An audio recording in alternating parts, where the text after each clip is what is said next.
Philadelphia 76ers on a 2-year, $8 million deal. LeBron's on the 76ers. He's making $8 million for 2 years. I want to actually know what other NBA players are making $8 million in 2 years. Ryan Rollins is the only other player making $4 million a year. Ryan Rollins.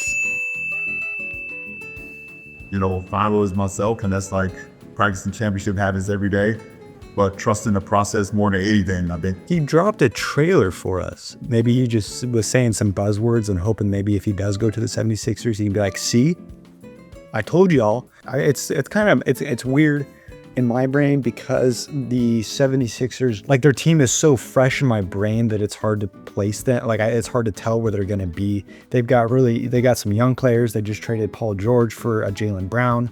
I think that team almost looks just about the same with a Paul George than a Jaylen Brown. I think if they would have known they were getting LeBron James, they should have maybe kept a Paul George. I think that's might be weird to say. I think Paul George is just the better role player on that team, especially when there might not be enough basketballs to go around between a Joel Embiid, Tyrese Maxey, and a VJ Edgecombe. But I think they'll be just fine. Obviously, you make that trade 10 times out of 10 if you're the 76ers. I wonder what other NBA players are going to be wanting to go to that team now because of, you now have a LeBron James. You have an organization that's going to go and try to win no matter what. What NBA players are like, I'll take a little bit of a pay cut to go and be that hustle player and go try to win a ring. That's going to really determine how far they get in the postseason. Outside of playoffs, they'll be just fine. When they do get into the playoffs, it'll be interesting to see with the level of physicality. Obviously, VJ is really, really physical. He can play those 3 spots, but when you have an OG Anunoby guarding you, maybe some teams have some more size than them. Maybe. Especially in those guard spots, but they'll be able to run the floor and I think that they'll cook something up and be just fine. I mean, we've seen what Nick Nurse can do, especially on those Toronto teams. He's one of the best coaches in the league, and he'll be just fine figuring out how to talk with LeBron, how to put people in the right seats. Kevin Hart on 17.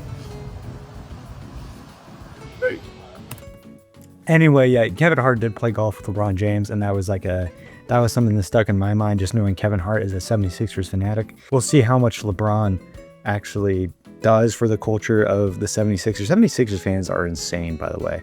I mean, they're one of the most rowdy group of fans in the NBA, so it'll be fun to see how he does. Someone said that LeBron made the biggest signing of Philadelphia history. Maybe. Yeah, I think that they have a very good chance. You put this team without injuries into the playoffs, I think they have a chance to be a Knicks team who just came off of a NBA Finals, NBA ring. Now it does get interesting because the Heat are trying to win. The Pacers are now trying to win. The Celtics might be in a touch of a rebuild mode, just letting all these teams try to compete, try to win, and then maybe next year. But I'd still put them in that category. I don't know why I couldn't think of Eastern Conference teams. Teams like, and I'm reading it here, teams like the Pistons are going to try to come back. I don't know, is Jalen Duren signed? I don't know if Jalen Duren is signed. I don't know if I've seen anything on Jalen Duren. The Pistons, the Cavs, I mean, they still have a window with that squad between Evan Mobley, a young Evan Mobley, Donovan Mitchell. Maybe James Harden gets moved, or maybe James Harden does stay because LeBron isn't signing there. Or, I mean, you got the Hawks now. The Hawks are definitely one of my favorites. Not to win it all, but to have a really, really good year. After getting the entire Thunder roster between A-Wigs, Lou Dort, they traded Zachary Reese-Shea to my Mavs. Let's go. But they started going to have a really good team between Jalen Johnson. Dyson Daniels is still a really good defender. Obviously, maybe that 3-point shot comes around. They're going to be just fine if it doesn't. And then a team like the Raptors, if that Kawhi trade ever goes through, or maybe Kawhi is scamming, I don't know how that whole situation is going to go. I'm sure he will. But the Raptors, I think the East is going to be almost more fun to watch. I think in the recent years, the West has been very talent heavy and not as much grit heavy, if that makes sense. I think the best teams in the West have a lot more gritty players than with a mix of talent. I mean, the Thunder come to mind with Lou Dort, Alex Caruso, and some other more gritty players, but definitely a lot of talent over there on the West. And then on the East, it is just a bunch of gritty players, or at least that's what I think. I think, you know, when you had that Jimmy Butler team, super gritty, getting all the way through. Even like that Nuggets team, they had their star players, but they also had a Bruce Brown, players like that who can turn it over and speed up the game for the other team. But I think now that the East is getting more talent, it's going to even out, and I think it's going to be a lot more fun to watch some games, especially with these anti-tanking rules.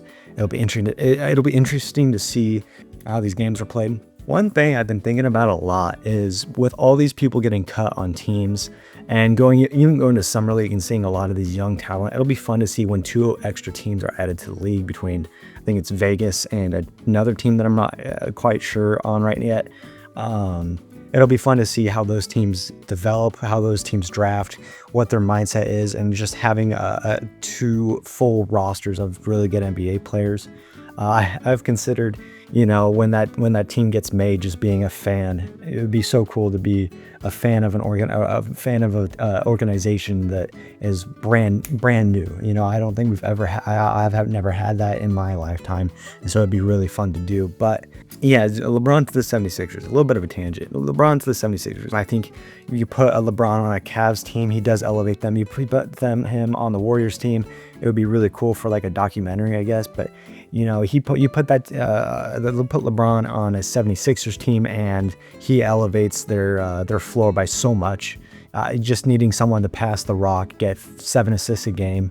I think he can do that. I think he can average a calm little 15, 7, and 7, and he would be chilling. Obviously, I think there's 3 people on that team that are better than LeBron, and I think that's ultimately why LeBron chose to go there, and he still elevates their floor more than Warriors, a Cavs, a Heat. It would have been fun to see him on the Heat, but I think the 76ers are the best choice. So let me know your thoughts in the comments. Is this the favorites? Do you think the Knicks still have the upper hand coming off of, you know, the power of friendship and the ring or whatnot? Yeah. Peace.